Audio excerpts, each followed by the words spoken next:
What's up, everybody? I'm hanging out with the man, the myth, the legend, Paul Booth. The strange English person I'm better known as, or that weird brand guy that talks complete confusion to most people, but the people that get it, do well. But yeah. So yeah, thanks for joining us, everybody, in the CBD Business Success Group and Facebook. And we're going to go deeper into brand and branding today and some of the things that me and Paul always talk about when we're just hanging out. So hopefully we can give you some good advice today and which direction to go in if you're launching a brand or if you're looking to rebrand your company. Because honestly, I would say about 80 to 90% of the existing CBD brands that I see when I'm every day working, they're really bad, unfortunately. So, but yeah, and one thing that really resonates when I talk to you is you always talk about AMP, audience messaging product. Yeah. What does that mean? Like, if you could go deeper into that a little bit. Yeah. So AMP, if I simplify most things for people, AMP is audience message product, and the reason behind it is that your product has to be amazing, but everybody focuses product first. Now, if you focus product first, you're not targeting anyone.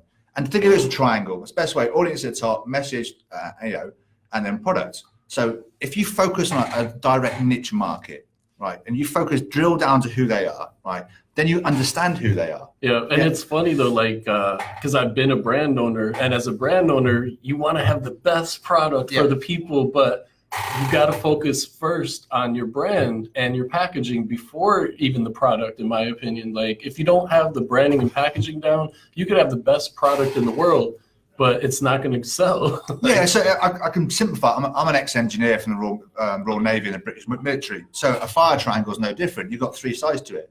If your audience or your message or your products are missing, then you haven't got a complete triangle. Therefore, no foundation. There's no foundation. So you can have the best product in the world, but if no one knows who it's for, or no one knows who it's targeted to, no one's going to sort of engage with it. If your voice or your message is slightly not congruent with who you're trying to talk to and what your product does, people are confused. People move on to the next thing. We live in a world where they say we're a 3-second world. I think it's less than 1 second. Because we get bored really quick. We switch off. If it doesn't directly target us, we move on. And even like some of the best brands that I see, they have maybe one SKU, like you're saying, because people don't have Red Bull. Yeah. That's when they started, Red Bull had one SKU. Yeah. Coca-Cola had one SKU, right? Organifi had one SKU. Yeah. We can go down to most brands and businesses that Kellogg's Special K had one SKU. And then once you build that audience, then like Organifi, now they have maybe 10 or 15 SKUs or whatever, because they have a built-in audience that they built up. And the guy, Drew, the CEO of Organifi, is brilliant. Shout out to Drew for his great work on building that organically. Like, he did a great job at creating content, and his personality is really cool and people like him, and because he was able to be consistent. Yeah, it's a bit like bulletproof coffee, right? No. The whole concept, bulletproof coffee, they sell more than coffee now. Yeah, exactly. Oh, yeah. Yeah, exactly. So so it comes from like a focused target market. Nike started off, again, I always say this to all my clients, everyone on the phone with, Phil Knight started selling trainers that weren't even his. They were those, he started Blue Ribbon Sports. I can't remember the name now of the Japanese brand he used. However, he sold them to 800 to 1500 meter runners at the university he was part of, and his coach is there, right? And that's where he started in Oregon. Yeah. If you told him that his best mate in the future was going to be Michael Jordan, and he was going to have Jumpman Brown with him, and he sponsored Tiger Woods for 500 million or 200 million over a 5-year deal, having these two iconic black sportsmen as like the big figureheads of Nike Sports, he would have said no way. He's just like this guy. Read his book. Shoe Dog's a brilliant book. Oh, I heard it's a great book. I need to read that. Yeah, or do it on audio. I'm rubbish at reading. I listen to it on audio. But they all start with a very focused market and a very focused audience. And they have a message to that audience that's very clear, and they have a product that delivers the message and who the audience are, that delivers on that message. And that's what AMP is. Like, if you can forget everything else you learn about branding, about marketing, if you remember AMP, that's a rubbish triangle. But if you remember that, everything works. And anyone who's a marketing expert, like anyone who runs Facebook ads, anyone who runs like SEO campaigns, you need to understand your audience, the message, and the product. Because if you drive someone to a turd, no one's going to buy it. That's I'd say these things in quite a crude way, because it's obvious. If you drive, you could be the best funnel builder in the world, and Russell Brunson's great at making you think that all you need is one funnel away. Yeah, you're one funnel away, right? You can build these funnels are amazing. It is, but the funnel has to funnel a hot audience or a hot lead into a thing that they like, they're gonna like. And that's with messaging, you have to have the yeah, of course, message and that's messaging's copying. Is we talked about a minute before we were in a coffee shop was about not enough brands are making videos. Yeah, video is a video can tell 1,000 words, 1,000 stories just in one 30-second video, exactly. And no one's using them. But video is massively important. It conveys a message. It conveys how the brand feels. Especially if you're doing Facebook ads. All of our Facebook clients that we work with, we do video ads. We don't do any static photo ads. It's all video because the conversion rate is much higher, and you're getting your message across much more effectively. Yeah, and even on a website, and so I want to go a little bit sort of geeky on about SEO and Google and how it works, even though I'm not an expert. My business partner is, but I'm not an expert, but I understand the basics. If you can hold some of your site for longer, right, that's a good sign to Google. And then Google then will serve you more people via traffic, effectively, in very basic terms. So therefore, make videos that connect with your audience. Now, let's say your audience were gangster rappers. I don't know, if I say make a cool gangster rap video. Yeah, exactly. You can't make it if you're geek. If I can't make it, I might have one of these caps on, American flag, but I'm definitely rubbish at gangster rap. I can't, I can hardly speak properly, let alone rap. So whoever your target market is, make a video towards them, what they're used to. Yeah, exactly. And so many brands are missing that mark. I talk to CBD brands all day long, and a lot of them, I'll ask them, what's your target market? And they're like, everybody. And I'm just like, that you can't do that. You have to really niche it down and decide on who your audience is going to be, or just create something really unique, a unique SKU that hasn't been done before. That's another way of doing it, segmenting the audience. But yeah, and the messaging, everybody can write, but you're not a professional copywriter. So I always recommend get a pro on your team that can write copy in a psychological manner that's going to reach your audience, because there's a method to it. And I'm a good writer, but my copywriting is terrible. Like I've never learned any conventional copywriting, but something I say to people is like how I started my supplement brand and how I grew that is because I target it to me.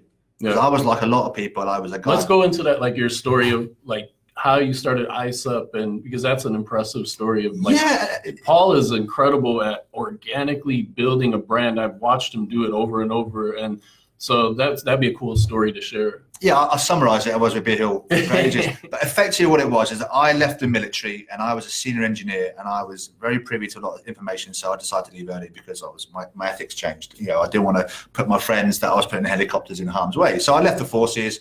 I was playing rugby. I was doing decathlon. I was a massive sportsman. And I thought, I'll tell you what, I'll go into the personal training space just because I could have a year off. Anyone can get into PT. Anyone who says they're fit into fitness can become a personal trainer. Yeah. So I did that. And then what I recognized really quickly was all the supplement brands out there were just full of crap. So I went, I'll tell you what, I'm going to make my own protein powder. How do I make it? So I just went on Google, started searching.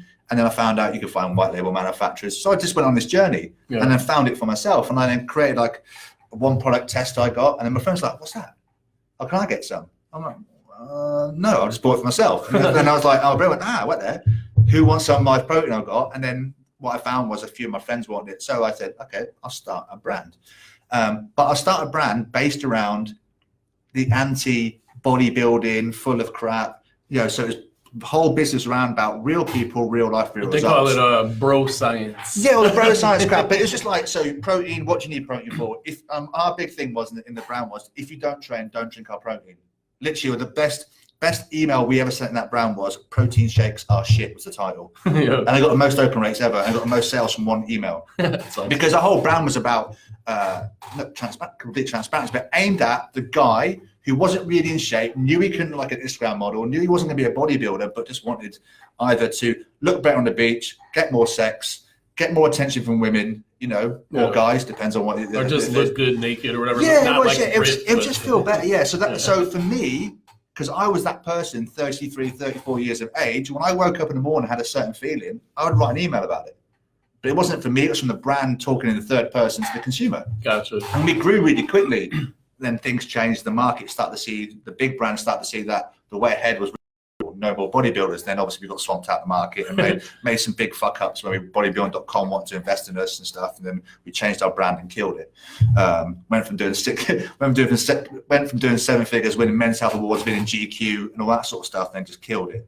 But yeah, some of the lessons I learned from that were amazing. And we were discussing about how when we were in GQ and we got into GQ and we were named the best tasting protein supplement on the market. And it wasn't until after that magazine sort of review, or you want an award, if you want to call that, that someone said on one of our Facebook posts, it tastes like a McDonald's milkshake. Now, people go, McDonald's milkshake, not health industry, but the taste of the McDonald's milkshage, it feeds all our gluttonous fat feelings, right? So for us, from a brand point of view, it grew. But yeah, so building brand for me was all about connecting with the people that you're trying to sell to. And because it was me, it was easy. So ever since then, I've always build any brand or connect with anyone or try to focus on a market. I go into that market. Like, I'll put my hands up now. I've got a fake profile, female Facebook profile. It allows me to go into Facebook groups, so I'm not allowed to be in. So I can understand humans better. It's all about understanding the human and how they react. Getting inside their head. Yeah, it's understanding how they talk, where they live, what their passions are, what their hates are, what family types they've got, etc. So that allows me then to understand. It just comes from, I have my own brand, but if I take it back to when I was 8 years old, I got sent to boarding school. And when you're at boarding school and you're a kid from a poor family and you're going to these quite nice schools, the military paid for it, so my parents weren't rich, right? So the military paid for me to go to boarding school. Yeah. You had to become a comedian. You had to learn basically how not to get the crap kicked out of you. Yeah. So you learn how to manipulate humans around you to like you, not beat you up. So that started then, understanding human psychology and how people react in the words I can say, or the way I position, the way I talk, or the way I position my body in certain situations, allowed me to manipulate the person next to me. That's awesome. Yeah, so I think that's how I got into it. I didn't realize it until, and that's how I got promoted quickly in the forces. And we're talking about this about magazines, right? So I got promoted fast in the military because I became friends with people that were in positions, not forcefully friends, it just worked out, but I was friends with people that could give me an edge up. So when I went on a degree course in the military to get promoted fast, I was thick. I had no brain for it, but people I tell you what, I'll give you a chance, Paul. Here's a chance, go and do it. But that's what they say. Well, in terms of buying, people buy from people they like. Yeah, 100%. And all things being unequal, people will still buy from the company they like. Like, there could be some big fancy company out there with the best cool looking products, but if they like you and your brand, they're going to support you and buy from you. And that's kind of what we did when we had our brand Hemp Logica. It was all about service to the customers, and we focused on that. It wasn't about anything else, just how can we help you? And we would constantly do videos and be consistent like how you do it. And that just pays off. It takes a little time, but sometimes you get lucky. Like, we posted a video that got 60 million views. Wow. And then our Facebook page was getting 10 million views a week at that point because it just went viral. So if you're consistent, sometimes you get lucky and then things take off for you. And yeah, I tell my men's health story, how I got in there. But yeah, before I tell you about the men's health story, it's a key important thing is if you haven't got a massive marketing budget, I hate the word hustle, but you've got to get out there and hustle and connect with people, because people buy off people. So if you haven't got a massive marketing budget and can force your brand down people's throats, right, and see it and catch them all the time and retarget them, the best tool you've got is you. Yeah. Is you. You have unlimited hours. They say 24 hours a day. You've got unlimited hours a day if you optimize your time. And you have YouTube, you got Facebook, Instagram, all these channels where there's hundreds of millions of people at your fingertips. So if you can just create really heartfelt content that shows that you actually care in a real way, people will buy from you and your brand will grow. It just takes consistency and time and the right message and speaking to the right audience. And then once they buy it, it has to be the right product. And then you're going to get repeat orders. And if you treat them with respect and the customer experience is top notch, they're going to keep coming back to you. It's really not that hard, but it's just the steps have to be done correctly. And that's the part that most companies are missing. Like, just the other day, I spoke to a company, they put a lot of money into their brand. And unfortunately, I had to tell them that, in my opinion, they needed to redo everything, including the name and everything. And they took that to heart and they're rebranding everything. And so sometimes you could waste a lot of money going down the wrong path. So you have to do everything step by step the right way. Otherwise, you're going to have to go back and start over again. Yeah, I got a friend who thought he could out budget the market, spent 250 grand and the business is dead. Yeah, that's not enough. No, it's not. No, it's not. And but people are your sales team. Like you say, if you sell to one customer and that customer loves everything you do, they tell their friends and they get 3 people on board, right? Next year, that's not affiliate marketing. It's just people saying how awesome your brand is. And usually when you get a good experience, you'll tell at least 10 other people, like even Apple. I spilled water in my MacBook one time. I was wrestling with my girl or whatever, and I spilled water. And they weren't supposed to cover that. It was like an $800 thing. And they were like, we'll cover it this time, no problem. And I tell everybody about that. Yeah, it's amazing customer service. Yeah. But yeah, so going back to the hustling side of things there, right? I hate the word hustle, but I say it because people on this podcast will be aware what it means. But how would you I said to you, I was in Men's Health. And you're like, what PR agency do you use? I'm like, none. Yeah. So I'll tell you how I did that. I was in a gym training and I got chatting to a guy and he was, just got chatting to him a few times. I met him in the gym over the weeks, just got chatting. Oh, what do you do? He goes, I'm a junior editor for Men's Health. So I was like, okay, cool. So but we were powers by then, we're already talking. Nice. And I said to him, what protein are you using right now? And he's like, I'm using this Optimum Nutrition. I can't remember what it was. And I was like, oh, do you want to try some of mine? So I was in the change room, obviously doing that man bro thing where you're in towels after the shower and scooping your protein out. And he tried it. He was like, dude, this tastes amazing. Can I get some? I said, yeah, I'll send some to you. And I said, so what office do you work in? He told me the office and how many guys work out in the office. And he said, there's about 8 of them, Jim, Steve, named these guys. I said, cool. And I said, I'll send you some to the Men's Health office in London. I was living in London, working in London at the time. Yeah. So I shipped like about 300-400, well, probably bucks you'd call it, a product into the office, T-shirts, all that sort of stuff. Yeah. About 2 weeks later, I get a phone call from the guy that was a junior editor, and he's like, dude, your protein is like the bomb. It tastes amazing. All the guys are loving it. Says thank you very much. I'm like, dude, no problem. I'm happy for you to like it. It's cool. Didn't ask him for anything, nothing in return, right? Then a week later, I get a message say, Paul, I've chatted to my senior editor or whatever they call them and said, we would like to put you in a magazine. Can we do that? I said, dude, if it's free, yes. This was like 6 months of direct business. All money was going back into product, and just like, I was like, yeah. And then a month later, the Men's Health magazine came out in the September. We had launched in the May, was it? Yeah, something like that. In the September, we were in the Men's Health Awards. Now, I was quoted that if you wanted to be in the awards, it's obviously 25 grand the big brands paid each to be in the awards. We won 2 awards inside there and we're recognized in 2 other categories. So our brand is instantly next to Optimum Nutrition, Grenade. All the big brands in the industry were next to him for just being a good person. Yeah, there you go. And it's all about, I tell every brand that I work with, the more samples you have to give away, the more sales you're going to get, period. You got to have samples. Dude, I didn't even have samples. I just gave them full. I mean, if it's a real lead like that, you got to give them the full size product. And it's understanding who is a good lead, who's a bad lead. You're going to get people, and this is where people get frustrated. Oh, I gave some product to someone, they didn't have with it. That's just part of business. Exactly. You got to have that budget to be able to not, sometimes, like you could give out 100 samples and maybe only 5 or 10 will come back and become big accounts out of it. It just happens. And at the time, I didn't have the budget. I got a loan out for the first 7 grand was our first order, and we went to pre-order. We sold 12.5 grand's worth of product on our first pre-order. And I was like, shit, I haven't got the money, but we'd already got the cash through the buy. So I pumped more money, and I was begging my manufacturer, saying, look, they go, oh, you've got 8-week lead time. I'm like, dude, I've just sold 5 grand's worth of fresh air. You need to fulfill for me, and luckily they did, and we fulfilled the orders early and we built a brand up. So it was just everyone goes, all your friends are looking at you and go, oh, you've got this business, it's doing big numbers, and you get all this Men's Health, you're in GQ magazine, and and it's amazing. You're going, dude, I'm still skinned. My money's going back in. So getting your brand out there is sometimes just word of mouth, speaking to people. What you do offline affects what you do online. If you haven't got a budget of 500 grand to $1 million a year where you can force your brand down people's throats through advertising, through SEO, through all the different areas of making video and maximizing your brand, you have to do it the old way and just get out there and communicate and talk to people. Exactly. That's I can't tell you, when we had our brand Hemp Logica, me and Dr. B would get in our car, pack it up with merchandise, and hit up all the local stores, whether it was smoke shops, vape shops, doctor's offices, health food stores.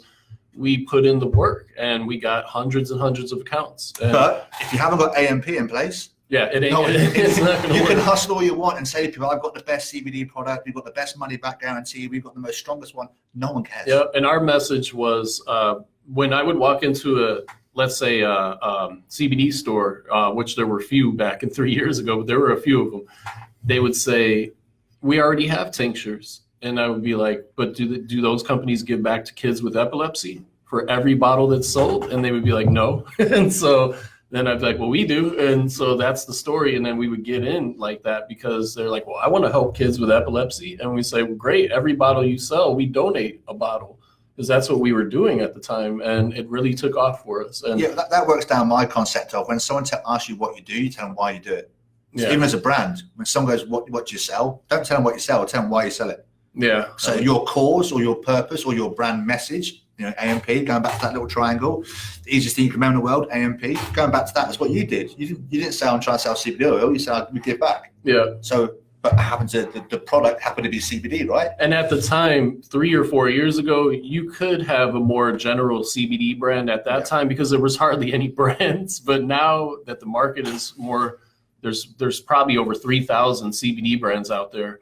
So you have to niche it down, unless, like we've been saying, if you have a $5 million budget to start with, then you could be more of a general brand and it might work for you. But otherwise, you really need to pick your audience. And like we were talking about Players Fuel earlier, a brand concept that Paul came up with for golfers. That's just such a brilliant niche, because all the pretty much golfers have money. You got to pay for the clubs, you got to pay for greens fees. And, you can't be broke to be a golfer. So it's a good audience to reach out to. Yeah, but it's the discussion. I'm talking about the yoga brand created as well, like Yogi, right? So it's the concept around how people have conversations. So I just want to let you guys picture a story so you can sort of understand this better. So imagine what's going to be easier to explain, golf, or I'm into golf, so I understand golf. let's go golf, right? So in a golf scenario, you've got two guys on the golf course. They're halfway through the round. One of the guys going, my back is killing me. You know what I mean? They're getting older, they're in pain. He's like, my back's killing me. And so his mate goes, oh, what are you taking for it? And he's going, I've taken this stuff, it's not really working. And he might then suddenly go, have you heard of Players Fuel? They've got this awesome back pain product that's wicked, whatever the product name is, right? It happens to have CBD in it. And he goes, oh, what's CBD? He goes, most people don't know what CBD is. The guy says, wonder thing that takes pain away. Yeah, they don't know But go and check Players Fuel. My mate uses it and I use it, and it's a wonder product, right? But they say product, what they're saying to you is go and see the brand. Exactly. So the same as a yoga thing, right? You could be in a yoga studio, two girls working out. Could be guys. I know James on here goes to a yoga studio. Yeah, you tell about it. But yeah, it can be two girls, right? In a yoga studio, they just finished the yoga session. One of the girls says to the other girl, look, I've got something to tell you. My husband's cheating on me. He's playing away. I'm stressed out. I can't sleep. I've got anxiety. The kids are doing my nutting. That's a very English term, doing my nutting. But the kids like on top of me. I've got no space. I feel like I'm just like closed in. And her friend says to her, look, I'm using this product called Yogi Sleepy, right? And it does wonders for me. And they'll go, oh, okay, cool. What's that? It's like, it's just this brand called Yogi. They've got this great product called Sleepy, and it like puts me to sleep at night. Yeah. And then she might ask a few more questions. Oh, it's got this thing called CBD in it. Most people don't know what CBD is, because all of us in the group, we understand CBD, CBG, CBN, CB, whatever the CBD is, right? But we understand it, and we understand the compound of it, but the majority of people don't. Yeah. But all the people care about is the product that was going to help them. So the yoga girl could say, yeah, they've got this product called Sleepy, you can use that to help you sleep at night. But they've got this other product called Namaste, which helps you chill out, right? Yeah. And then the person who's talking to the person understands that. But the bit is the key here is someone's just used your product once, now telling their friends. Yeah. And their friend then takes it. That's the biggest, biggest way to build. And then they go to your site, and then someone else takes that product and uses it and then tells their friend. No offense, women, but a lot of you guys you control 70% of the credit cards in the world, pretty much. And you can try to control the buying decisions. And you also are great at, once you love something, telling your friends.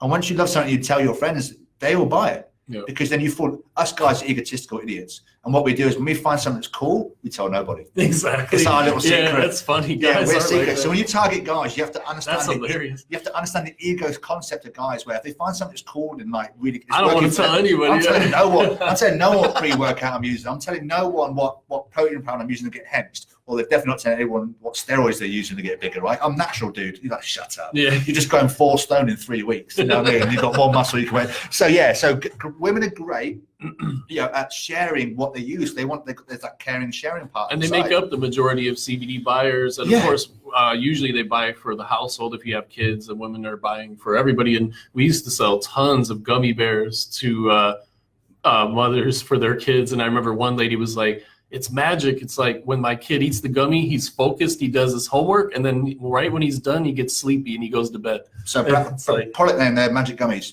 It's using the words that people are having in their head or they're saying out loud. And you use the part of research you build a brand is so you communicate what they're already thinking. Yeah. You can't say things like helps anxiety or this, that, because FDA, but you can get around that by just using the words they use that are not making claims. Now, but the key component of that is players fuel targeted golfers. If you're going for golfers, you target golfers. You understand golfers, understand their wealth and the free money they've got and the pain they go through. And the fact that pro players like Phil Mickelson, Tiger Woods, Bubba Watson, and all these guys. And then everything you say and everything you do would target golfers. You never deviate from that. At least that's my opinion. When you're creating a strong brand, you want to stay on the message at all times. Because players fuel is, for example, that one that's aimed at golfers, but it's players fuel because it's not only is it pain relief, it's fueling their energy of drawing the rounds. It's finding out all the problems they have. All golfers want to do is hit the ball longer, straighter, and more consistently. And through them three things, they have multiple products. They buy more golf clubs in the world to try and hit the ball further and straighter. When the problem with golfers is the idiot holding the golf club. Yeah. It's not the golf club. It's not the ball. It's the human being. You could have an old wooden golf club if you have the right swing. So if he's cracking his pants because there's water down the left, if he's nervous because his mate's just outdriven him, he's got wood trees to right. It's the human psychology part of the brain that affects a shot half the time. Yeah. And then go to yoga as well. Again, if you're going down a yoga niche, you've got to understand the guys you're going after. Like the yogi brand is targeting women that do yoga, but it's not limiting itself to a CBD product because it can go into salves, it can go into yoga mats, yoga bricks, pants. Yeah, exactly. You've got the whole market, because a brand grows from an initial product, a hero product. We said one SKU, but then you don't limit yourself in that market to grow into products, into like leggings, into clothing, into physical things. Imagine if, I don't know if it's possible yet, but I bet it will be, a hemp-based yoga mat, using hemp materials to make that mat. Hemp apparel's already there, right? Yeah, exactly. Organic hemp apparel. So everything about it is you can use that. But the point is, people, once you're targeting an audience and they love your brand, you can sell them anything. Exactly. Like Supreme's a great example of brand. They charge you a fortune for a brick. Yeah, I saw that. There's a $1,000 brick. Yeah, it's a brick with Supreme. And then you go overseas to like China or India, you see bootleg Supreme everywhere you go. Like, it's because that brand is so strong and so powerful that everybody wants that Supreme logo on their chest. And they actually get away with the product part being crap. Yeah, they don't. Their t-shirts are like $80, and they're like standard like cotton jersey. It's just any Fruit of the Loom t-shirt. Yeah, exactly. My son got one. I was like, that's crap. I remember I was in some high-end mall once, and the t-shirts were like $300, and it was just branding. That's all it is brand and just the cool factor. And that's a prime example of a power brand.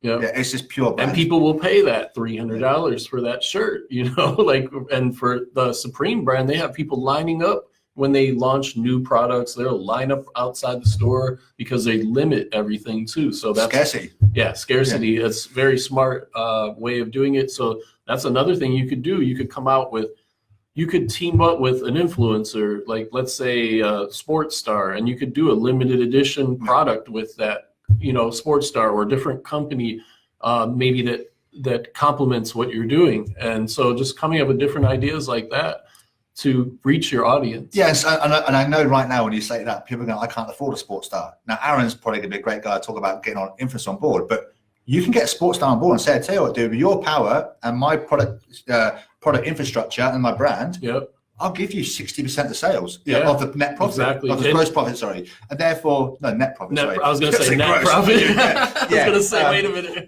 But that allows you then, you've got to think outside the box. We're talking about in the car over here, right? You have to think outside the box of how you can get people on board, because ultimately people like to make money. Yeah, and get out there, go to events. I've met tons of NFL players and connected with them and other sports stars. You just got to get yourself out there, and they're just normal people like us. So, I'm never intimidated to walk up and talk to anybody. Well, I said to you in my supplement brand, we had 14 times Men's Health co-model, right? We just gave them supplements and they promote our brand. We had guys in the music industry that were in the top 10. We had 2 England rugby players, actual, that's the elite team players. Yeah, but you had all them. You had guys. Yeah, so we had all that because just from communicating and connecting with people. Yeah, and I talked to a CBD brand recently. They've been around for 10 months. They did 4.3 million in sales with 15 influencers, and that was it. Just picking the right influencers, and those people had lists. And so you can harness the power of other people's audience as long as your brand fits with what they're doing and you have a strong brand. And the only way to do that is to niche it down and have that messaging on point, because then you're going to be able to find different audiences that complement what you're doing. Yeah, our best ambassador was someone that was not known when he first came on. We found him in the gym and said, "You look good, dude. Do you want to be part of our brand?" He's like, "Oh, yeah, definitely." And we just like grew him through the brand. And he was motivated. Oh man, yeah. But everyone who came into his path on his Instagram, he's got 1.5 million followers now. But at the time, he had like 20,000. Even that, when he started, he had like 2,000 followers, and through our brand, it grew. Yeah. But every time he said, "Buy this product," everyone's buying it. Buy this program, everyone bought it because they followed him because he had this character and he was a normal kid, you know. But something I want to say here, you hear us talking about brand and branding. It's something really important I want to get across in this podcast or Facebook Live, is that brand is how you make people feel. It's what your business projects as a voice, as a message, as a overall view of what you do. Branding is just putting lipstick on the pig. And what I mean by that is like your icon, your logo, your labels. Website. That's just design work, right? That's just branding. It enhances what your brand is. So brand and branding are completely different. When someone says they're a branding expert, they're basically a designer. When you're a brand expert, you understand the complexities of the human being and how you connect it. I just want to get that across because it's come up a few times in a few groups where people are talking about branding and brand side by side, and they're so separate. They think that it's just your website and your logo, but it's so much more than that. And you have to have your brand personality as well. Like Squatty Potty is a great example. They have a jester personality, like with the unicorn poop commercials that they did. Squatty Potty, is it? Squatty means army, and then Squatty Potty. It's Squatty. Yeah, Squatty Potty. Oh, you don't know? It went viral in America. I'm sure the audience knows what I'm talking about. It's something when you poop that you stand on and it helps you poop better. Nice. You put your feet up on it, and it blew up because they did these. It raised your legs so that your anus opens up. Yeah, exactly. Sorry. And so they did these really funny commercials that went crazy viral because they have just a unique personality. They're really funny, and they had this unicorn pooping in the commercials, and it was just funny and joking. Yeah. And so that's a great example. Or I use this soap. It's called Squatch soap, I think. And the guy, the spokesperson, is just really funny and engaging, and he has a great personality. You just got to put yourself out there. Like people kind of sometimes, I think, being an entrepreneur and being successful, it comes down to self-esteem in a lot of ways, especially if you don't have the huge budget and you have to be the face of the brand. That you really have to have a strong self-esteem, and you have to know your personality and your worth and what you can bring to the world. And so that's important. Yeah, I think like $1 Shave Club. Oh yeah, yeah. Had that advert they first did when he's walking through the. Oh yeah. When he's walking through his factory and he's talking about that we haven't got the budget at Gillette, and then he like. Someone throws him a tennis ball, and he misses it at the racket and says that I'm not Roger Federer. Yeah. And how they ripped into Gillette. Funny enough, Gillette ended up buying them. Oh, really? I didn't know that. Yeah, I think it's Gillette. I'm sure it's Gillette Group. Probably. Yeah, like some ridiculous amount of money. It's like 1.9 billion. Wow. And they were only doing a couple million a year when they got bought. So yeah, and that was a really disruptive brand at the time because of that.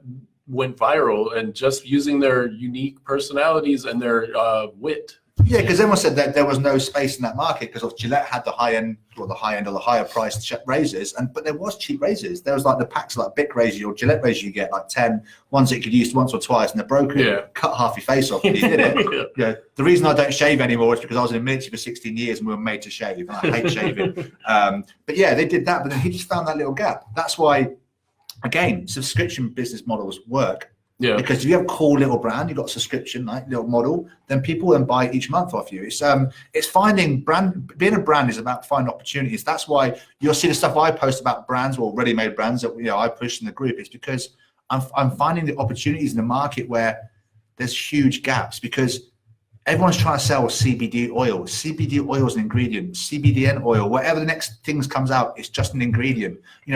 When people protein is not a market, but people sell protein shakes. Supplement brands sell protein, pre-workouts, fat burners, ZMA, sleep stuff. They sell all sorts. Protein is just one of the products that they sell that helps people grow. Then there's multiple forms of protein. Yeah, it's like CBD. Who said the other day? I can't. Who's the Facebook guy you've got in the group? He's awesome. But he said that caffeine outsells caffeine gets less sales than pre-workouts, and pre-workouts is effectively just caffeine powder with extra beta-alanine and stuff added to it. But ultimately, a pre-workout is about getting you alert and making your workout better. And caffeine's the main component, but no one goes and buys caffeine. Exactly. They go and buy a pre-workout. That's interesting. Yeah. So it's that whole concept of understanding what people buy today.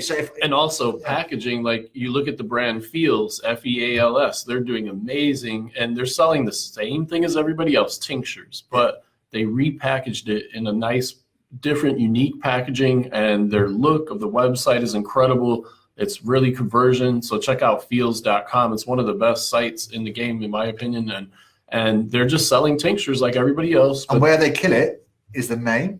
Yeah, you've got the name feels. Is amazing. You've got the feels, and then when you go through the website, everything's about having them feels, feeling better, feeling awesome. Yeah. The whole feel thing is and it's geared towards women. It communicates the message straight away. I sent one yesterday. Was it Moellons, I think? Oh yeah, Moellons. Yeah, they're awesome. The way they communicate, I saw the product and thought, it's not that too great. And I saw the website, I was like, bang, nailed it. They did a good job with their site, and that brand we should be seeing more of that brand as well in the near future, I bet.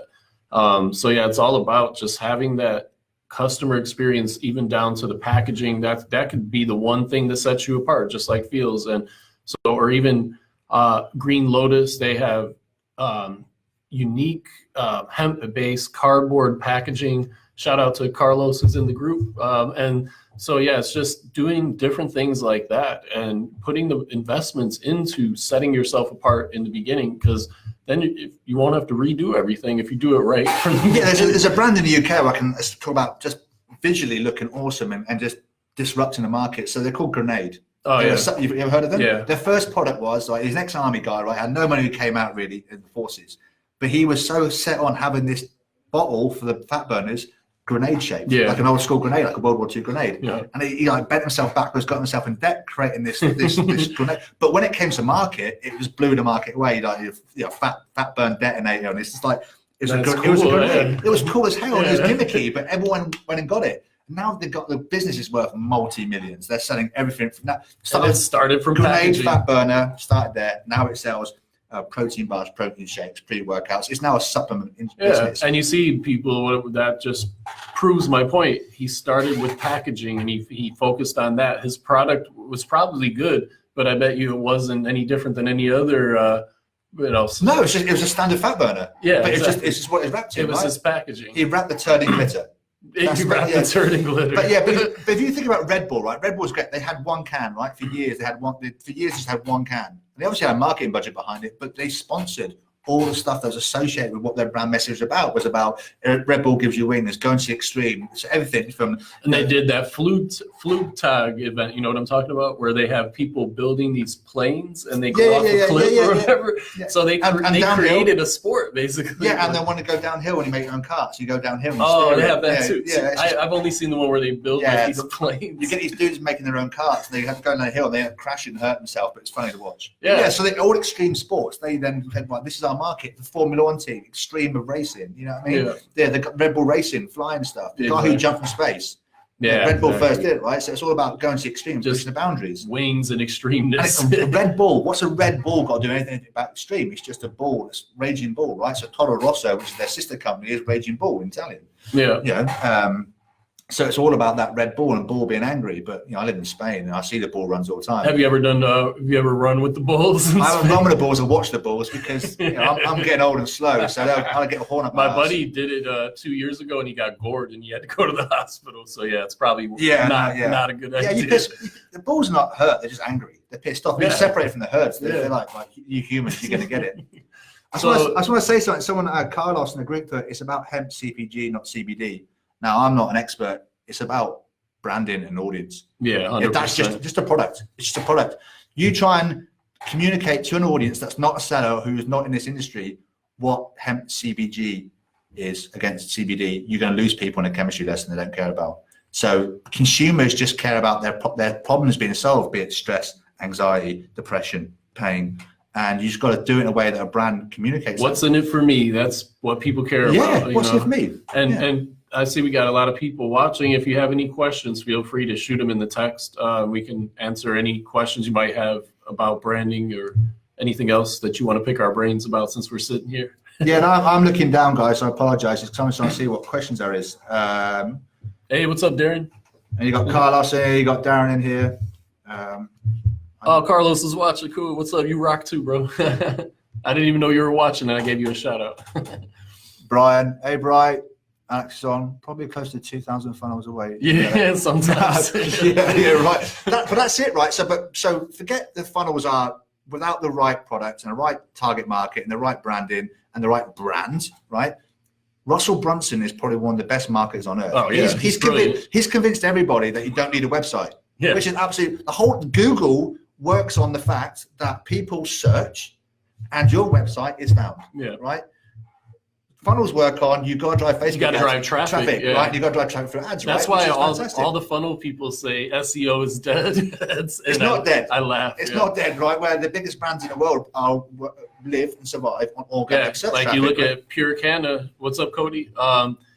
You see what they've been able to done, and shouts out to Cody and his team because they are getting like 500,000 organic searches a month to their site. Look, there's a majority that's not majority, half that's probably direct, people sent to Pure Canna, but the rest is someone putting in CBD oil, CBD gummies, best place to buy CBD oil, all the things around CBD or pain or other keywords, their site gets the traffic. You go to Google now, you type in anything reference CBD, I guarantee you, Pure Canna are going to come up the first three. You can't have paid ads anyway, so they're going to come up straight away. Again, that's why Google organic search traffic is ace. You don't have adverts come up, so the first three things that come up are the people that are the best strategies. It's organic. Yeah, it costs money, though. That's why people don't do it. Yeah, you got to have the budget to do the SEO 100%. Like if you don't have at least probably 50 to 100 grand to invest in SEO, in my opinion, I wouldn't even invest in it. I would go organic and like just by creating content personally. So, Vishelli, I apologize if I said your name wrong. What are your thoughts on American Shaman CBD branding? Not a clue. Don't even know what it is. I've heard the name. Oh, American Shaman.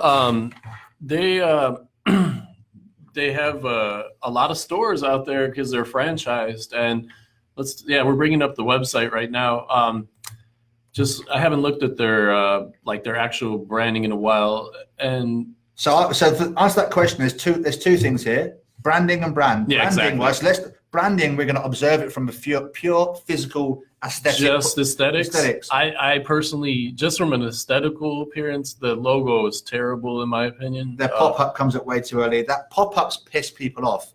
It annoys people. The spinning wheel was cool like 3 years ago. Like that doesn't work anymore.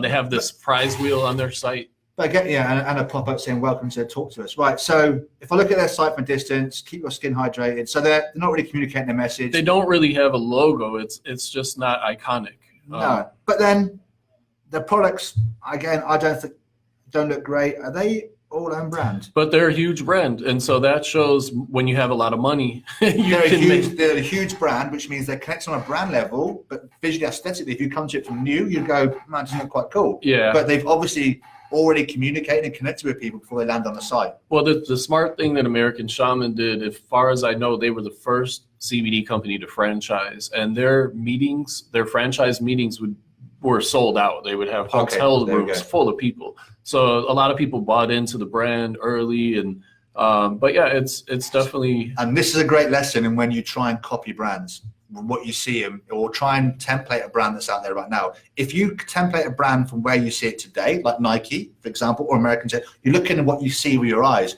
You don't understand what's happening below the water. Exactly. But you've got to understand at every base level what's happening. Again, going back to Nike wasn't a multi-billion-dollar company when it first started. It had a few pennies and a guy that was broke, getting money off his parents, making them broke, to sell this one trainer to all his running buddies, right? So you can't go to the site and go, what do you think of their brand or branding? Because I don't understand what their funnels are, what their customer flows are, what they're up to. So for me, the logo looks pretty cack, but if they're making money, they're doing something right. We got, what's up, Aaron? My partner, Aaron from Symbio Cannabis Consulting is watching. He asked, Paul, what's your favorite CBD brands in the game currently? I don't really look at much CBD brands, so my answer is I don't know. But any brand that Feels is a great one. I know you guys talk about it. I didn't really, but when I saw that, Feels are great. Moellen the other day that I sent you. Moellen. I like that just because of how they communicate. But for me, it's any brand that projects what their audience want. I look at things differently. I don't buy based on a sort of opinion of one, I always, because of what I do, I naturally then start investigating about the business and how it works and how it talks. And then I connect with their story. Hence why I say to a lot of people and look at their websites, your story, which is cool as hell, on the About Us, on the 4th tab on the menu, should be exactly. jump straight onto I the tell front that page. to people all the time. Yeah. Like they bury their personality. You go on almost every website I go on, including the American Shaman. There's no personality here. It doesn't make me feel like a person built this and I know who this company is. And so that's what I'm all about when I create a website, is building that personality into it. And so here's a question for you that's kind of similar to what Aaron asked. What is like one of your favorite brands in general that you like can't do without in your life?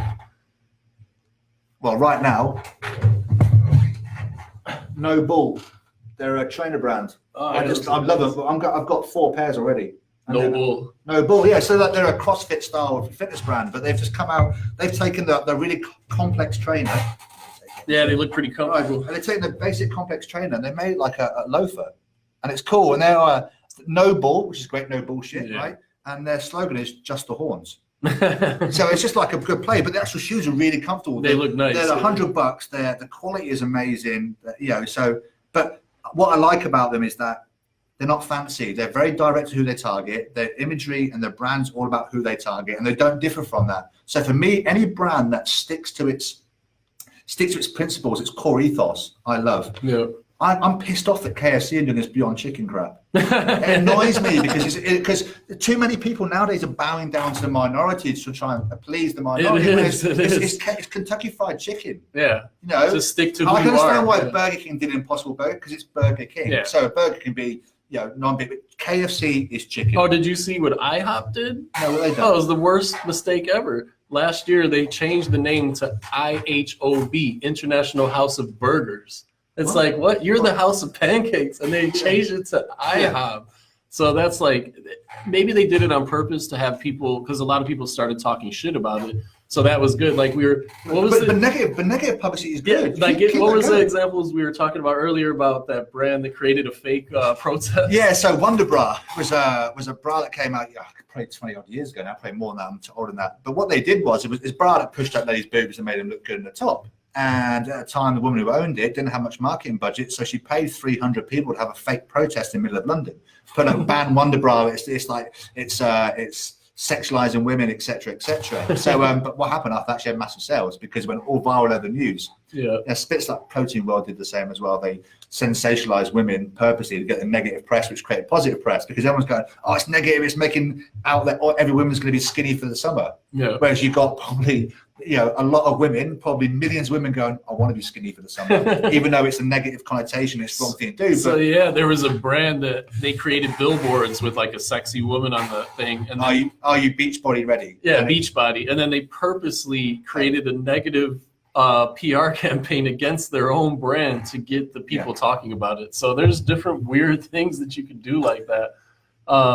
Somebody's asking, is Paul on Facebook? How can we follow him? What are your pages? Facebook, just just Facebook search Paul Booth. Yeah, I'll pop up. And then your pages as well. You have what are your pages called? Project Brand and Secret Brand Project. Because I branded in this is CBD, but I brand in lots of different markets: sex toys, sports supplements, loads of different random areas.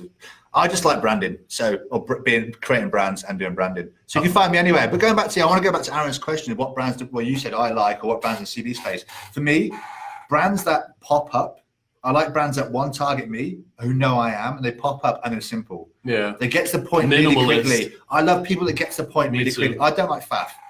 I don't like faff in my life. I get frustrated in my family. What does it say, faff? Faff is like fluff. Fluff, yeah. It's like faffing about. It's a British word. Yeah. Faffing about, same as effing about. It's like faff's a polite way of saying F-U-C-K and about. My dad used to say shucking and jiving. Yeah, so I like no bullshit. I like no bullshit brands and branding. So they get to the point really quickly. If you're targeting me because I'm a fat, overweight dude, tell me I'm a fat, overweight dude. but I like brands that do that, because I like brands that call you on your bullshit. Yeah, call you on your bullshit, but I'm talking to you directly. So I love brands, that talk to me directly and understand me. Then I fall in love with them straight away. So a CBD brand right now that I'm using EcoLife, right? EcoLife supplements. Hey, what's up, Anthony? Yeah, shout out Anthony, because I've been recommended them. So there's two ways. I either buy it based on I've been targeted and I see a brand over time and go, I like them, I'm going to buy them. Or someone goes, try this brand out. Yeah, and that's the thing with EcoLife. Like, it's like a wholesome looking brand. And then when you actually try it, it's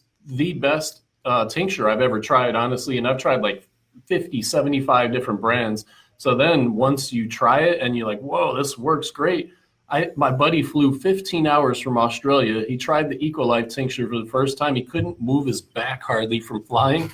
Within 10 minutes, as he said, his back was 98% better. And so you get stories like that and people start sharing. And now that guy, my friend whose back got healed, he talks about EcoLife all the time now. Yeah, it's an important thing, right? So like what I'm trying to say there and what we do as humans naturally when we buy stuff, we go off what we like visually and we go off recommendations. Yeah, that's 100%. how us humans buys, right? So you've got to, if you understand your audience, if you have, well, first of all, you've got to have an audience. Targeting 18 to 6-year-old blokes, right, that are in pain is not a target audience, because how an 18-year-old talks, how a 40-year-old talks, the finances of an 18-year-old and the finances of a 40-year-old are completely different. And here's the question, though: how do you get your customers how do you incentivize your customers to share your brand with other people? Well, there's millions of ways of doing that, right? There's any Facebook expert can tell you how to do that, but from a pure organic point of view, let's just pick some ideas out. When your order turns up, don't just send the order they're expecting. Put things in there that are going to incentivize them to share the picture on social media, or put things in there, allow them. Ultimately, what your offline activities affect your online activities. At the point of sale, offer them a discount for a share on the social platform. So an easy one for me, which is, I'm going to tell you about how I helped a friend recently with this, but an easy one for me with Summer Brown was to get to the point of sale and you say to them, share this now, or share you just ordered, and then what you do, you create the message that some software is allowed to create the message for them. I'm just about to buy ice. It's the best tasting, because we knew the thing that made us sell was we were the best tasting protein powder out there.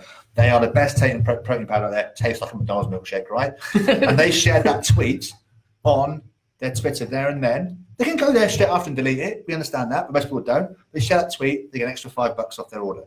That's amazing. And so if you've got 100 people in a month, each got 1,000, right? That's a lot more people who are never aware of your brand, right? And it's costing you $5 an order, but you've got to count that into your marketing. But I say always, if the first sale is cost neutral, right? Yep. It's the lifetime value of the customer. Exactly. Right? It's always, even if you're breaking even, like you're saying, that's on the first sale. That's great. That's just one way, right? You own that customer then. You've got to I would find a million ways to turn your customers into your audience. Evangelists. Evangelists to your disciples, or whatever you want to call it. They're your sales team. So an easy one on social media used to be the Facebook one is like in Twitter. If you put the hashtag competition or free or giveaway on Twitter, everyone and everyone you can think of just shares your post and retweets it. However, they might not be direct. Yeah, they're people just looking for freebies. Yeah, but it's one way of doing it. On Facebook, you can the old comment, like, share type thing. That works. Yeah.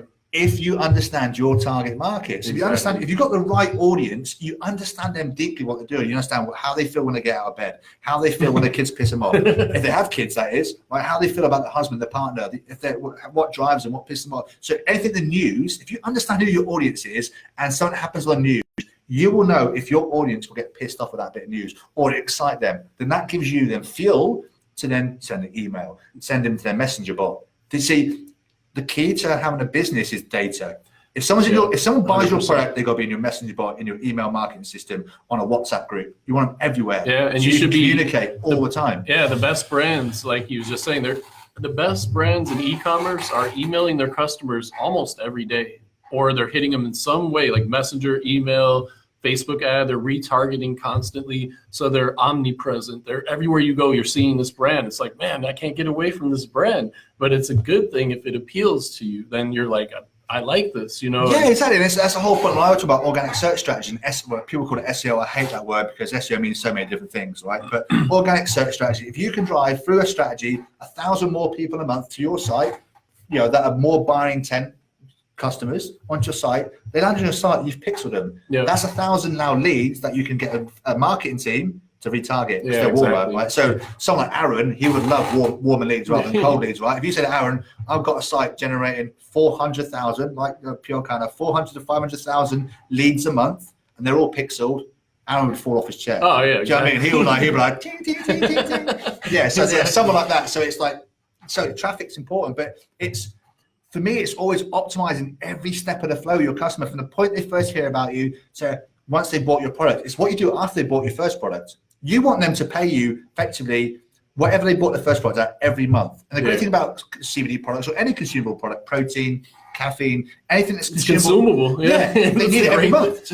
And I was just thinking that too. Like if I was starting a brand today and I didn't have a massive budget, I would be starting a subscription-based CBD or, you know, a brand that uses CBD in its products. I wouldn't only have CBD products, but there would be some products that have CBD. And I would be focused on getting my first 1,000 subscription buyers. If you had 1,000 people buying from you every month, that's a good business. That's a lot of money coming in. Because when we had our brand, our average order value was $120. And I know brands that are doing $190 average order value. So if you're doing that and they're buying from you every month and you have 1,000 people, that's not bad. And then you just keep building from there. But you have to have the right customer experience and a very strong message and a great product. And that's why, like, the brand Athletic Greens is another example. Oh yeah, we talked about that. Yeah, they're doing really well. Their branding is strong. They're really good at marketing. I see they're retargeting me all the time, and I actually tried it, and it's the best tasting protein or supplement powder that I've ever tried. And then it's the most expensive one too. So the first time I tried it, I was like, I don't know if I want to spend $100 again, even though it was really good and I felt the energy. I was like, let me see if there's one that's cheaper that works just as good. So I bought one that was like $60 or $50, and it tasted like dog shit. And I only tried it once, and I never tried it again. And I went back to the Athletic Greens. Yeah, that's what we're talking about. The triangle, the AMP, right? The product's important. I always say it's not the most important thing first, but it's massively important. It goes to the audience, but yeah, product. If you want them to keep buying. Yeah, no one ever said, you know, on social media, I just tried Athletic Greens protein shake. It's amazing, but it tastes like shit. No one ever promoted that, right? So things have got to taste good at the same time. Yeah, and that's why they're really blowing up, is because those three things. They have it. They have the audience down, they have the messaging, and they have the product down. So we were talking about like thinking outside the box, right, in the car on the way over, and it was basically an idea that I've been sort of researching for a while. But look, so when we say CBD is an ingredient, that's all it is. So what gets consumed, what gets taken million times a day, every day, right? Coffee is one of them. Let's forget coffee for a second. Tea is huge, right? So tea is like chamomile tea, black tea, Earl Grey tea. I mean, you can go to these coffee shops and loose leaf teas, and there's thousands of teas you can take, right? Add CBD to it. Suddenly they've got a tea brand, right? That's got, and I will be, because I've been researching it, releasing a tea brand very soon. You'll see one soon. Yeah, because that's what excites me about the market, is taking what people take already, what they're starting to learn about CBD, because everyone's trying to educate people about CBD, but people, all they really care about, ultimately, most people, is they hear the word CBD, it helps anxiety, relieves pain, and it de-stresses you, right? That's what most people hear. So their thought process, when they see any product in a superstore, in Vons, in Publix, or wherever it is in the UK, and they see CBD, their brain goes pain relief, anxiety, and stuff. That's what they're thinking. So you associate it with a product that matches that, and the brand then projects that message. Your brand is not a CBD brand. Your brand is projecting a message to an audience you want to serve that can sell anything. Exactly. CBD product happens to be one of the carriers or the products that carries that message. So if you build a business and your name is pure CBD, right? You just limited your whole business of CBG and CBN and THC or whatever next comes out to CBD. Yeah. So all these big brands like CBDMD and people like that, they sort of like, they're good, but they've got a massive budget, so they can probably get around it. But they still limited themselves effectively, because once the next CBD, or not CBD, they're going to go, shit, right, we should have called ourselves like Camera MD or something. That's like why that. I go back to Feels is a great name. Yeah, it's unrestricted. Anything. Yeah, unrestricted. So yes, if you've got CBD in your domain name right now, and you haven't been soaked in Google for years with your website, and you're getting virtually zero traffic, my best advice to you would be is get a new domain name and remove that CBD straight out of that domain name. One, it limits you to driving traffic. from paid sources because paid sources don't like to see a URL or CBD. You've got to go for a bridge page. I mean, Aaron will talk more on that, but yeah, it just makes marketing harder. Yeah, you have to set up a different URL, like Paul was saying, and it's just more work. It's more confusion for the customer. It's more steps, which means less conversion. Because the more steps you put through someone, the less likely they get distracted and then they fall off. Yeah, and that's just the basics of it. So it's like, CBD is a market as such, but it's not. It's just a product you add to it. So yeah, one of the best examples of that is a company, I believe it's called Primal Life. Hope so. We'll look it up real quick. But they had toothpaste and deodorant, and it was just regular, right? And then they added, Primal Life Organics. They added CBD, and they did CBD with toothpaste and deodorant, and they blew up. They were able to get into Walmart with their regular products. So that gives them huge brand awareness. And now when people go on their Primal Life Organics website, they can buy CBD products too. It's brilliant. And they get all these Walmart buyers and everybody that, sees their ads on Facebook or whatever.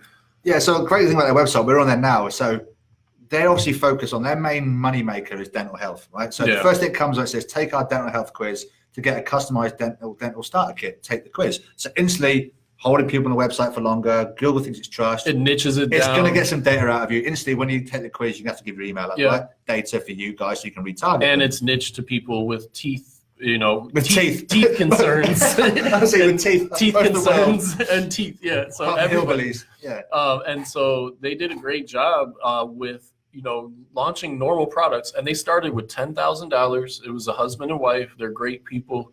And so they were passionate and they built it from the ground up and just with smart choices of products. Yeah, because they obviously got more products, but they still stick to the prime reason they started. Oh, when I met them, all they had was deodorant and the teeth powder. Yeah. So now they've rolled out different SKUs because they blew up. And so that's what we were talking about earlier. Primal Life Organics, as far as I remember, like a year or two when I met them, they just had 2 SKUs.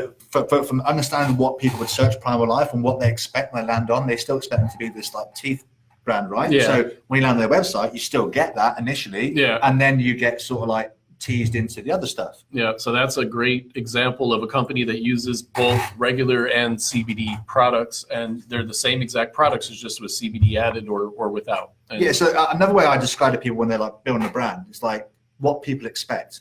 And what I refer to with that, how to make that sound easy, I go to like Tinder as a prime example, right? So like people getting catfish on Tinder. So you go on Tinder, you see, it doesn't matter if it's male or female. I'm straight, but it doesn't matter. But yeah, let's say it's a female, right? And she's got blonde, beautiful hair. She's got a little slim face, and she looks quite cute. And I think, well, I'll go on a date. Then you turn up to the date, and she's fat, right? Got big hair, right? So, but it's not what you expect. So instantly, you're like, there's distrust there. It's like you've lied to me about your picture. So as we mate or as we get partners in life, it's no different to how we buy. So if your expectation is someone goes, go and check this brand out, and your expectation what someone's told you is X, and you land on their site and it's Y, your brain just gets turned off straight away. The experience has to be. Goes. You bounce. Yeah, from the first time they hit your site, the whole experience has to be top notch. That makes sense. Like even going back to the dating thing, back in the day, I had a date with this young lady and she showed up 45 minutes late. So as soon as she sat down, I didn't like her already. She disrespected me by showing up late. And here's talking about brand. Actually, going back to my Noble trainers, I ordered these in August last year.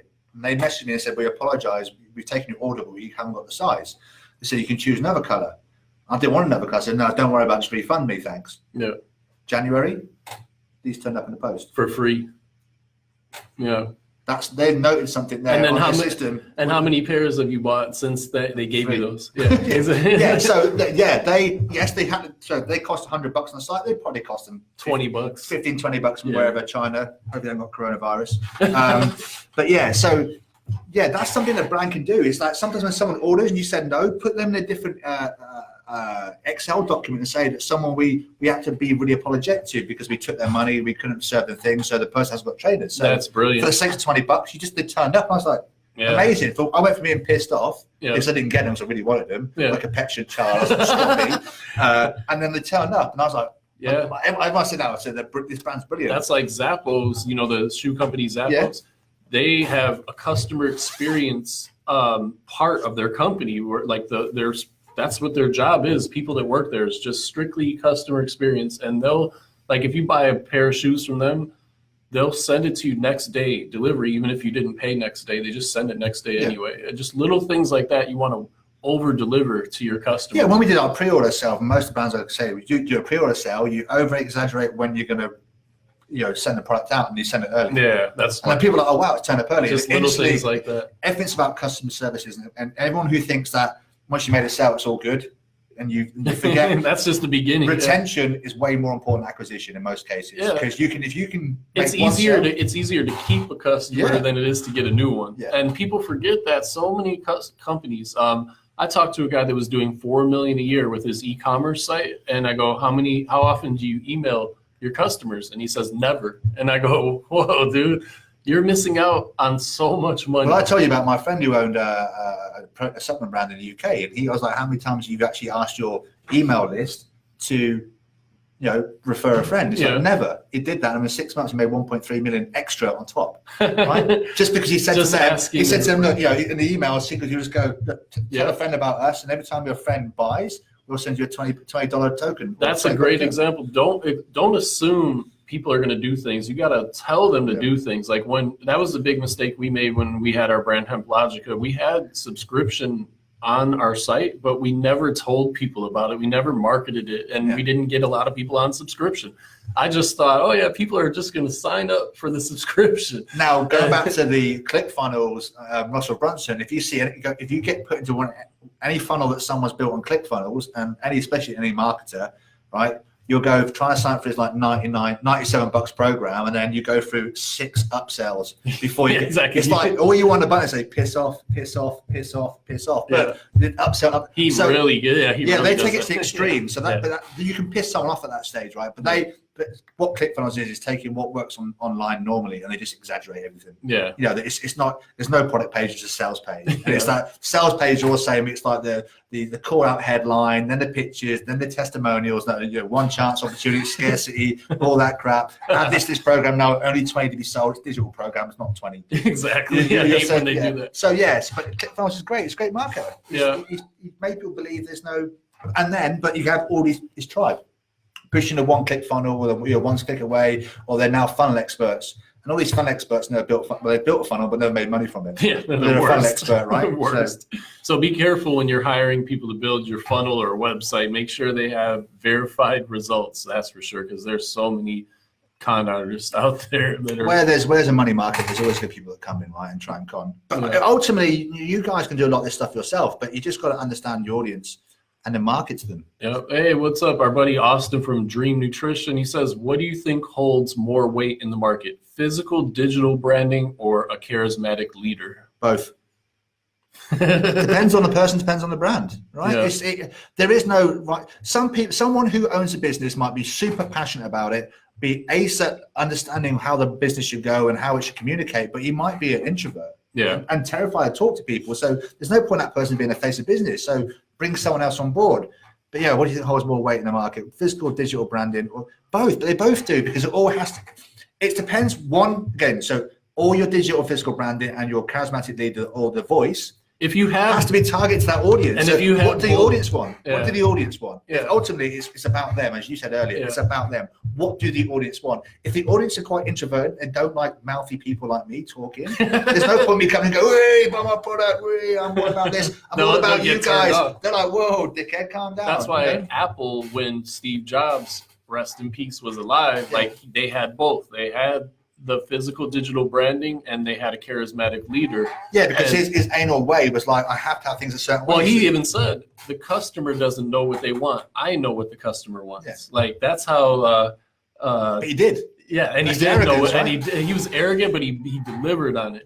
And so that's charismatic in a way, to be able to have that confidence to deliver. So if you're not charismatic, or you can't be charismatic, you can create video that allows you to project a way of a brand feel to an audience they expect. So ultimately out there, every business or every brand in the world, if you understand your audience, you know what brands they follow. Therefore, if you know what brands they follow, you understand what they like and they like to see, and the colors they like to check out, and the way they like to be communicated to.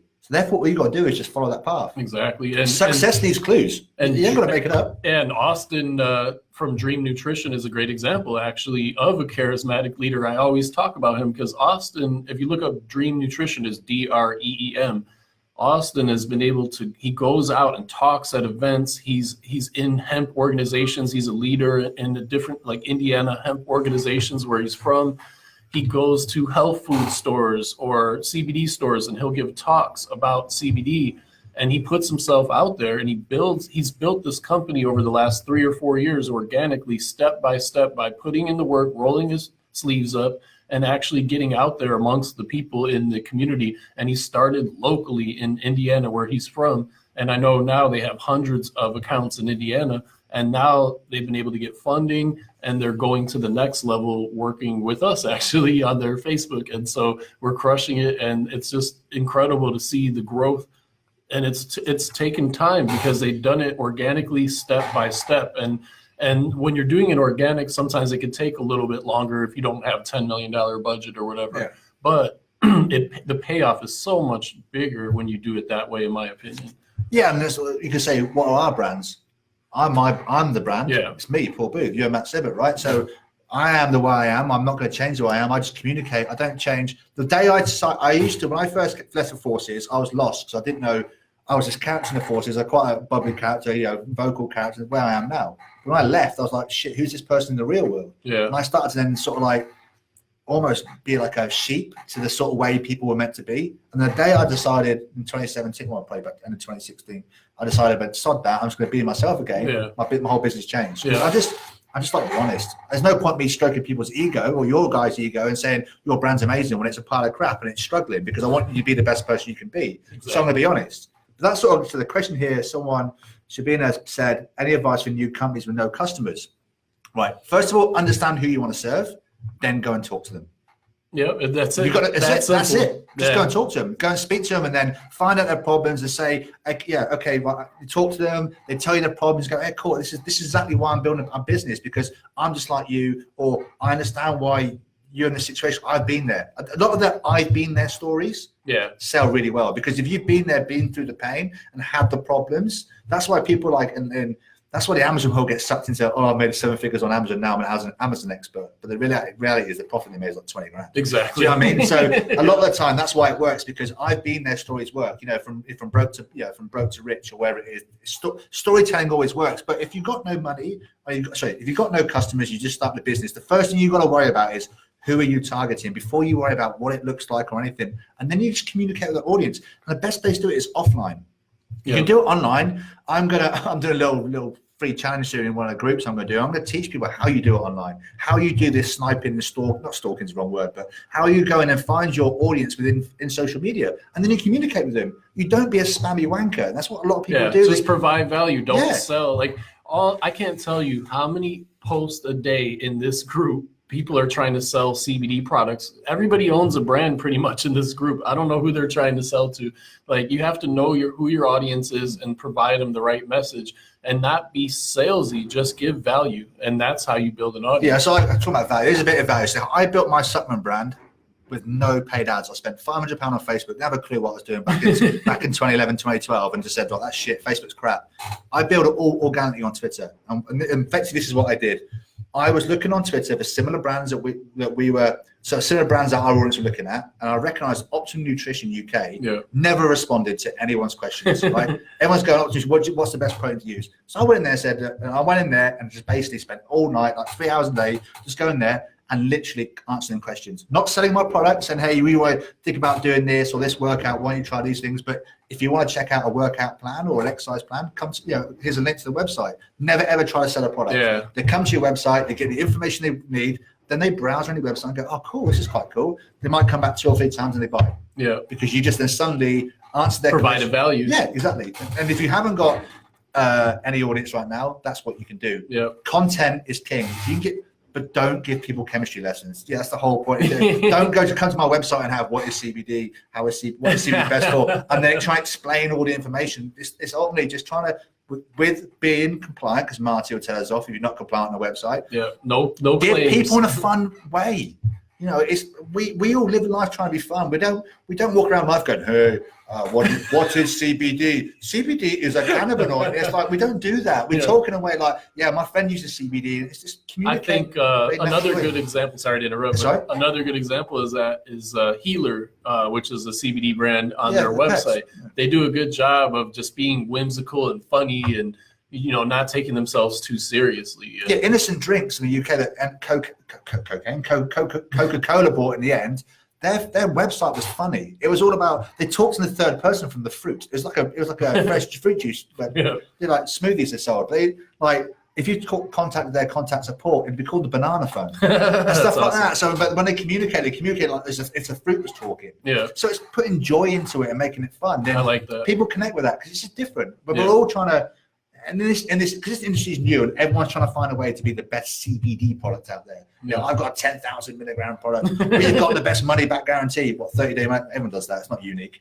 You know, we're the fastest growing CBD brand in the UK. No, you're not. Yeah. No, you're not. You're the. Yeah. It's don't lie. Just be open with people. But it goes back to, if you understand your audience, you understand what excites them, what they talk about. If you drill down to where they hang out now and communicate on social media and hear their voice, or where they hang out offline, you understand the words they use. You know, if your target market, I'll go back to this, if your target was gangster rappers, and you came in being quite whimsical and a quite soft brand, they would go, dude, this isn't going to work. Yeah, exactly. So it's got to be connective to who you're trying to target. Or if you're targeting a yoga brand like the one Yogi we created, you could go into yoga places and do talks on health and wellness. And then CBD is a part of that. It's a spoke in the wheel. And so how many yoga studios are there in the country that would love to have somebody give a talk, you know, that's a free talk? And, you know, so it's just about. And you've got to understand them, because especially like vegans, you try and tell a vegan to do something, they get pissed off. They make their own choices. So it's understanding the audience. You have to speak to them in the right way. And it all make them think it's their idea.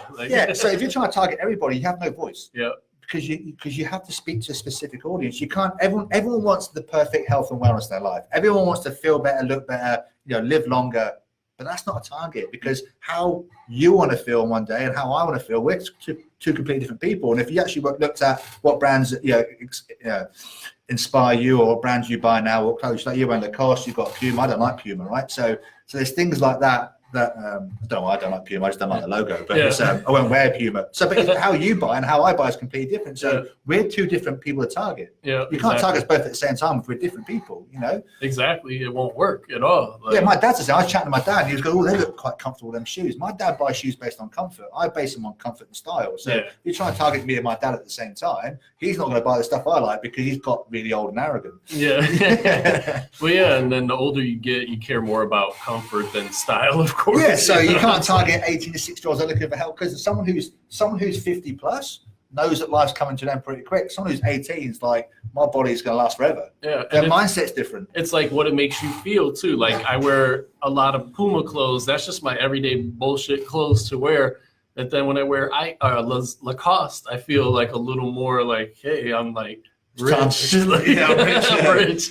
Got it from China for £2. Yeah, exactly. It's probably costing like 50 cents to make this, but it's just the Lacoste brand. It's a more high-end brand than Puma. So even though it's the Puma, I could have a Puma sweater that's $30, and this is probably like $80, and it's no different. You know, it's just the little crocodile or whatever. But going back to like the Yogi, for example, the brand created recently, that's just because it's targeted to the yoga crowd. But then when I say the yoga crowd, don't then go, oh, it's just yoga, because in that yoga market you've got Pilates, you've got meditation, you've got lots of different things in that market. It comes down to research as well. There's a lot of things in that market you've got to understand and get to grips with. So it's just understand that consumer deeply, and it's where I would say 90% of brands fail us, because they don't understand the target market. Then they go, I've got this cool product, I've got this cool brand that's not targeted to anybody. Because they're always thinking about the product. And it's. And when they try to market, they're like, shit, who do I market to? Exactly. And then they literally put a Facebook ad out, or they put some like organic marketing out there, and it's like crickets. It falls flat. It falls flat,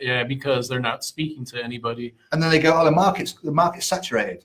There's no such thing as a saturated market. This is a market full of crap brands. Yeah, like look at Ballast Point is the perfect example in the beer industry.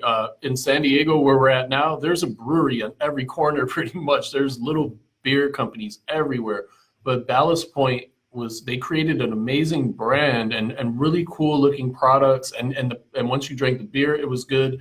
And their products cost more, but they were able to sell for $2 billion recently to Anheuser-Busch or one of those big beer companies. Yeah. And it's because they didn't think that, oh, the market's saturated, we're not going to do this. They dove in, and they started in their garage. It was a couple guys. You know. You ask anyone who's an investor, who's big, or you're never going to speak to someone like a Bush or like Coca-Cola. But if you look at them, they're looking at people that have niched down. Yep. And the Dollar Shave Club niched down to the person that can only afford $1 a day or whatever it was, right, for shavers, because they're already dominating the higher end when it comes to shavers. Like a $15-20 electric ones. So they're like, because Dollar Shave Club popped up and said, oh, we're going to go the subscription model. They bought them. It's like Coca-Cola bought Innocent Drinks in the UK because Coca-Cola was given the sugary drinks, the crappy drinks, and realised that where the market's growing is in the healthy drinks market, right? Yeah. Innocent were killing it in the UK, not that much. Yeah. They bought them for a couple 1.4 billion or something stupid, or near $1 billion, right? Not but bad. The business was probably only worth about 100 million, or if that. Or that's like I don't drink a lot, but there's a new type of drink out, like it's like seltzer with alcohol in it or something. And now there was a brand, I can't think of the brand name, but it blew up everywhere. And now like the bigger beer companies have their own versions of it because I just seen who's just done that. I think Bud just done it. Yeah, Bud was. Yeah. So there was another company, I can't think of the name unfortunately, but they launched that first, and then Budweiser saw that and they're like, oh, we need to do that because it became a hot little niche. Yeah. So if you can foresee the future and work out where the market, so like again, Pepsi just bought out Bubbly.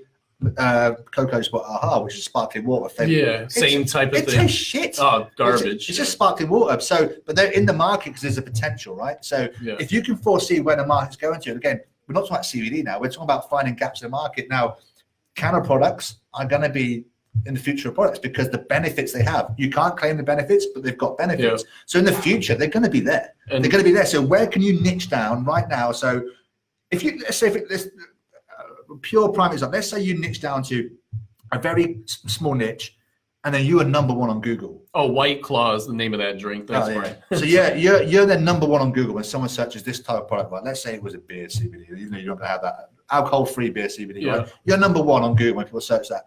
If a big brewery company comes in and they want to come into space and they go, I'll tell you what, I just want to be, we'll just take this brand because they're already number one on Google. They're getting this much traffic. Exactly. Right? They just instantly bought in. Yeah, because you niche down to that. You might think that's only a small niche market. There's not much sales there, but the best market's the niche markets. They're the ones that sell. Exactly, and the companies that are getting bought out in the CBD industry, they're getting really high buyouts. So you could be doing $3 million a year, and you could get bought out for a really high number. So it's Dollar Shave Club is really low the numbers for the billion price tag they got. Exactly, it's just because the company that bought them out saw the future of it. The future potential, as well as they already saw that they had traction, and so it's like this is on fire. Let's pour some more. Yeah. So look at it from another point of view. I know some different space that I work in Spain and across the globe.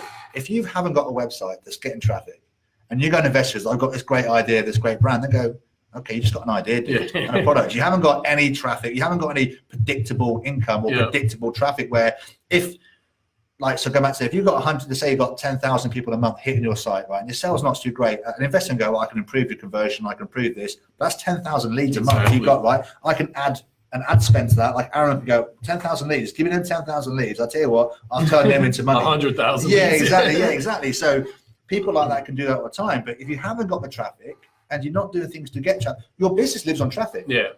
But it lives on traffic that converts. Exactly.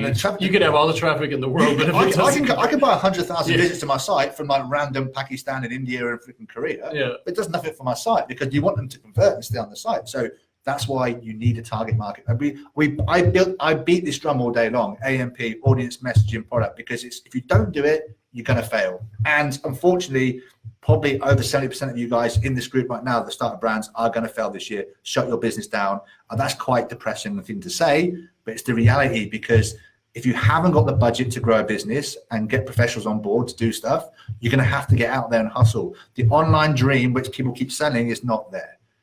You 100%. Have to have money, or you have to get out there and speak to people and go to expos and go to these fairs and do all the stuff that people connect with you. How did people sell in the old days in the old market stores like 100 years ago? There's some dude in the Belly market to store, belly. and he just stood out there and just was like, roll up, come in, get people's attention. That's how we blew up with Hemp Logica. We did a lot of trade shows, and me and B were great. We love being around people and having fun, and people could feel that. Like, we would see other booths, they're sitting down on their asses all day thinking people are going to come to them. I'm on my feet all day. Hey, come on, man, come check out try a sample. Let's talk. You got to have fun, like we're saying. And when you get out there and meet people, you never know who you're going to run into. Like, one of my mentors is a multi-billionaire, and I met him at a trade show. And so you never know who you might run into. Yeah, it's that mindset of, if you build it, they'll come. That's a lot of bollocks.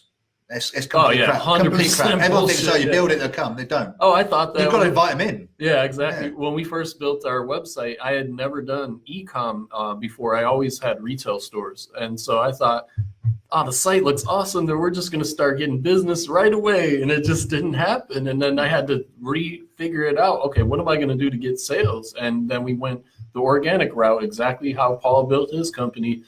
You have to just roll your sleeves up and put the time in. And if you just focus on how can I serve my audience, that's how you build a brand. Yeah, serve your audience and don't look like shit. Yeah, and don't look like shit. Yeah, if you can look at 7 figures out the gate, look 7 figures out the gate. If you look at your website or look at your brand and go, everyone else is thinking worse, because you love your baby more than anyone else does. So if you're thinking, everyone else is thinking that's crap. That's like one of my old partners used to say, and I used to think he was funny for saying it, but now I believe him. He used to say, if it's not a fuck yes, it's a fuck no. Yeah. And so if you look at your site and you feel like fuck yeah, then that's great. Then you probably looks good. But if you don't feel that fuck yeah feeling, then you probably need to change it. And so I don't know if there's anything else we want to cover before we take off. No, I don't think anyone's got any questions. I'm not sure. I don't think so. But yeah, thank you everybody for joining. Hey, what's up, Eddie Vasquez? And this will be recorded in the group, so if you missed the beginning of it, you can go back and watch it. And hopefully the next one we do live, I'll be in Spain visiting Paul, because that's what I want to do. So nice. We'll be on the ocean somewhere in Spain hanging out next. So thank you everybody for joining us, and we appreciate you. And serve your audience so you don't look like shit. I'm gonna get a t-shirt with that now. But I like to say, I don't mind answering questions. Guys, if you've got any questions outside this live, put them in this feed, and I will answer them, as long as you don't ask me 16 questions and get me to try and mentor you for the next 12 months for free. We'll ask your questions in here and we'll jump in and answer them. I worked for a branding firm for 3 years in Washington, D.C., and Paul obviously is a brand master. So we have a little bit of knowledge when it comes to branding, and we can definitely help you guys out. That's what we're here for. That's why we built this group, to be there for you guys and help you build your brands. And look out for the CBD Business Accelerator that we're going to be launching in a couple weeks. And so we'll tell you more